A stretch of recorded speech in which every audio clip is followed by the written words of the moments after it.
Good morning, students. Today, here I am with you with another uh, concepts on the editing. Students, today we are going to discuss the difference between accounting and editing. Okay. So, the last class we have studied the meaning of editing, its features, and how it relates to the field of that is accounting. Of course, there is a close relation and both are interrelated, both accounting and editing. So they are interrelated because here, one thing you have to remember that even though they are related, okay, so there exist some differences between accounting and editing. So what are those differences? So that aspect today we are studying in the lecture number 3. Students, see here, I have given you a framework of the differences between accounting and editing.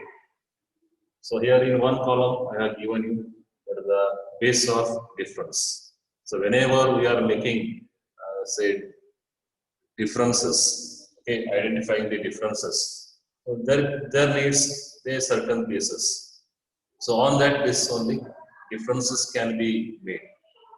So first aspect is base of difference. Second one is accounting aspect. Then editing. Okay.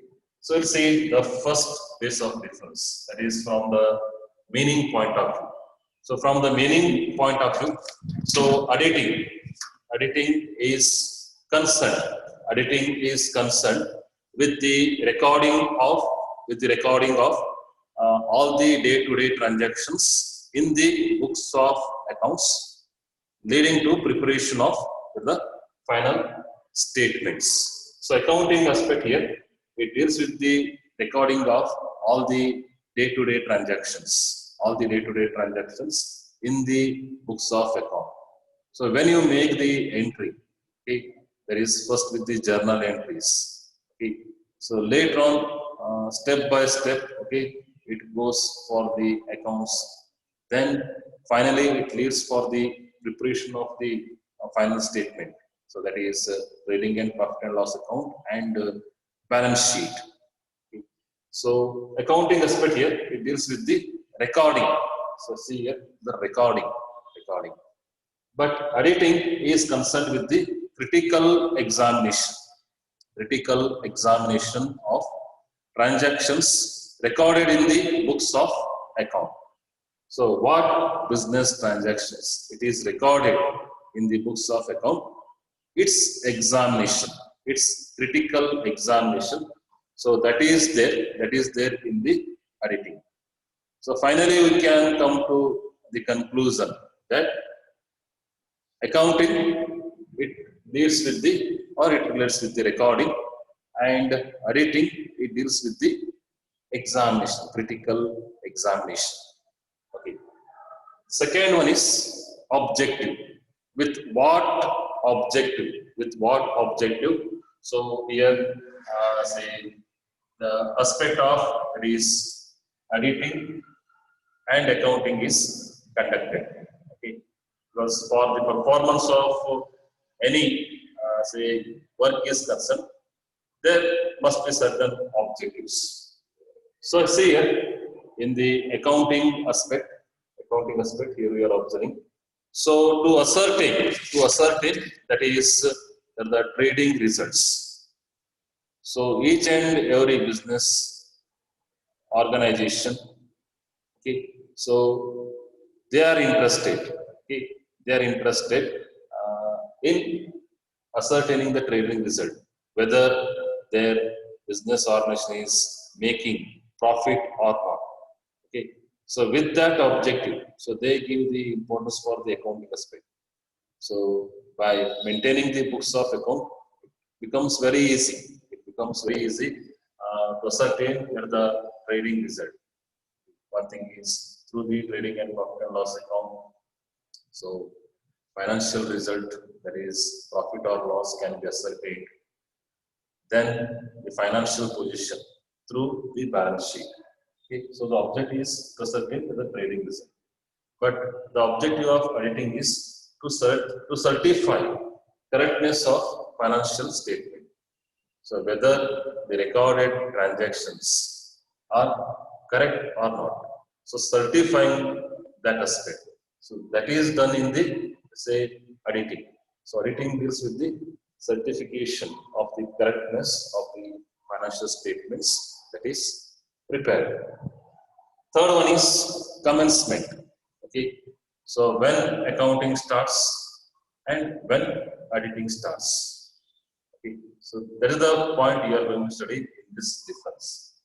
So commencement point of view, accounting. Okay, accounting. So accounting here begins when the bookkeeping ends. Okay, the starting point of the accounting is when the bookkeeping it ends. But the starting point of auditing is, so auditing begins when accounting ends. Okay, so after the completion of the books of account. Okay, so auditing it takes. As I told you here, accounting aspect it runs throughout the financial year. Throughout the financial year. Say for example, from 1st April. Okay, say if I want to say the current example, 1/4. Okay, say 2019.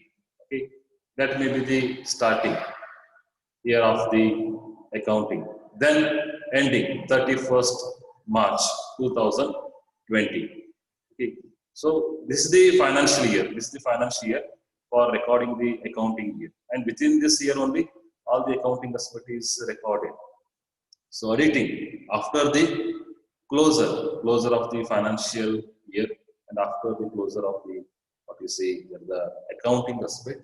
So auditing it starts. Then qualification. So what qualification is needed on the part of the persons who involved here in the accounting and auditing. So one here qualification.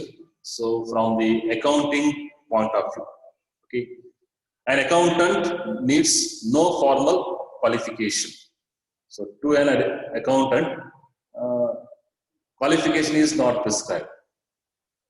He may be a graduate, he may be a postgraduate, but there is no any prescribed qualification here.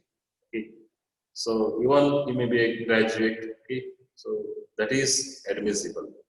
But to perform the work of auditing, so there is a need. Okay, so a person must be a qualified person. Having a qualified certification is must on the part of the auditor. So CA, okay, so chartered accountant. So that qualification is must. Okay, in our country, ICAI, okay, it conducts the examination, okay, for the qualifying examination of the chartered accountant. So its auditor must be a qualified person. Only if he has the prescribed qualification, then only he is admissible, okay, to practice the profession of auditing. Okay. Then status. So what are the status? So accountant status is employee. He is an employee. He is an employee in the business organization. He works under the owner. So whatever instruction it is given by the owner, here he follows. Okay. So that's why his status is employee. But auditor is not an employee. He is not an employee of the organization. He is an independent person. He is an outside person. Okay, appointed by the owners. Okay, so from the status point of view, okay, so accountant is employee and auditor is not an employee. Then reporting. Okay, who has to report to whom? Okay. So to the accountant. Okay, an accountant does not submit any report. Okay, his task is only performing the accounting work. So what instruction it is given by the owner, so that only he follows here. Okay, so reporting what we see. Okay, it is given by the accountant only to the business owner. Actually, it is not a reporting. It's not a reporting, but performing the work. It is performing the work. But auditor, auditor, here he requires to give the report, give the report to the owner. Okay, that is in a prescribed format.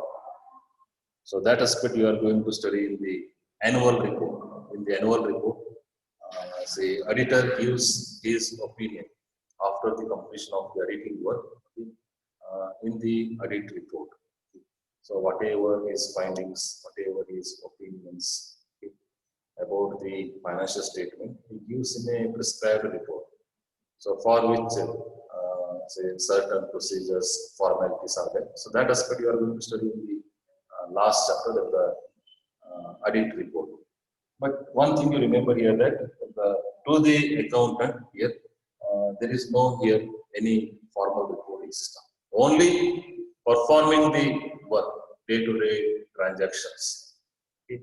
So that only needs here on the part of the say, accountant. Students, this is one of the very important aspect in your syllabus. Many times in your question paper also it is appear. I hope definitely you will concentrate on the aspect that is accounting and auditing. Okay, thank you. Tomorrow, next again, I will meet with another lecture.